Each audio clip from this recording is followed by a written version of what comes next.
Ito guys, panoorin natin Sir Rainiel Papa. Wow. Ang galing na yun. Simula pa lang ang galing na. Just stop your crying of the sound of the time.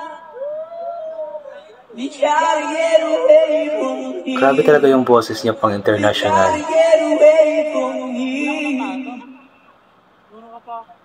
Just stop your crying and be alright. It's only at the end is here. We gotta get away from here. Just stop your crying of the time of life. Yung boses is medyo pagka-husky, just like Sir Arnold Pineda. Things are pretty good from here.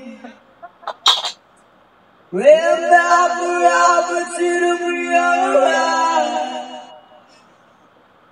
We can meet again somewhere, somewhere far away from here. But never Ooh.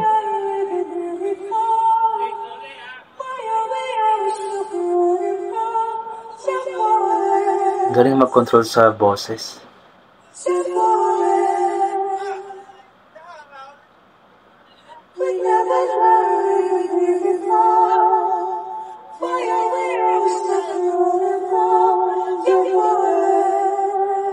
Galing yung hindi siya pumipiyok.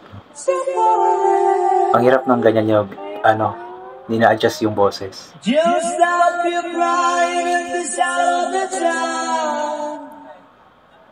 We gotta get away from here. We gotta get away from here. Stop your crying, baby, it'll be alright. It's only at the end is me. We gotta get away from here. We never thought we here before. Why are we all stuck in waterfall?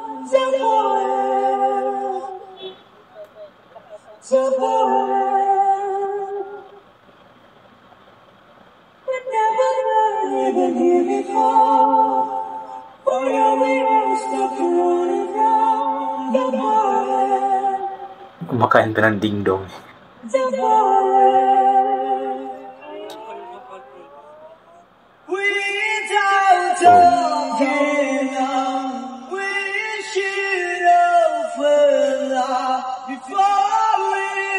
Ang taas ng boses nitong taong to. Napakagaling, napakataas ng boses.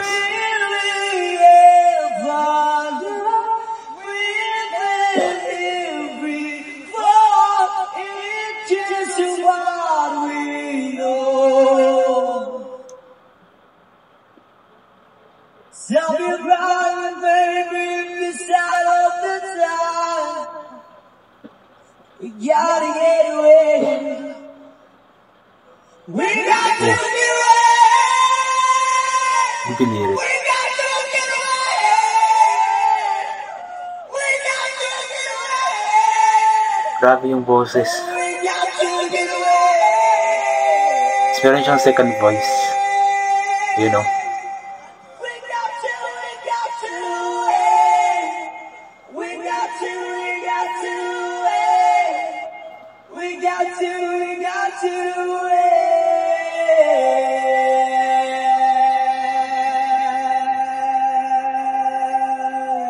Grabe ito.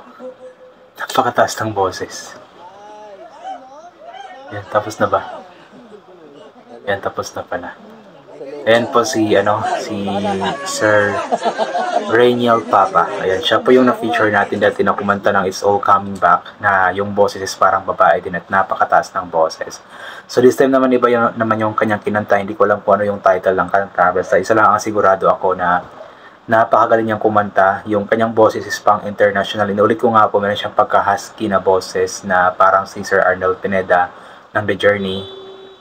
And also, yun, napakataas ng boses, napakataas ng range. And chill na chill lang yung pagkakanta niya. Isang napaka-talented na tao talaga, Sir Rainiel Papa. I-follow nyo po sa Facebook, Rainiel Papa, para mapanood nyo po yung iba pa niyang mga cover songs. At talagang hahanga kayo sa kanya sa sobrang galing niya.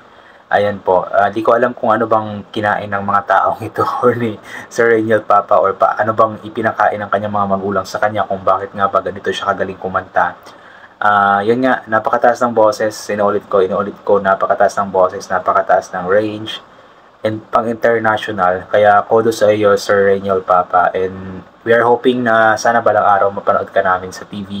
Hindi ko alam kung nakasali na siya sa mga national TV competitions like The Voice or Tawag ng Tangalan.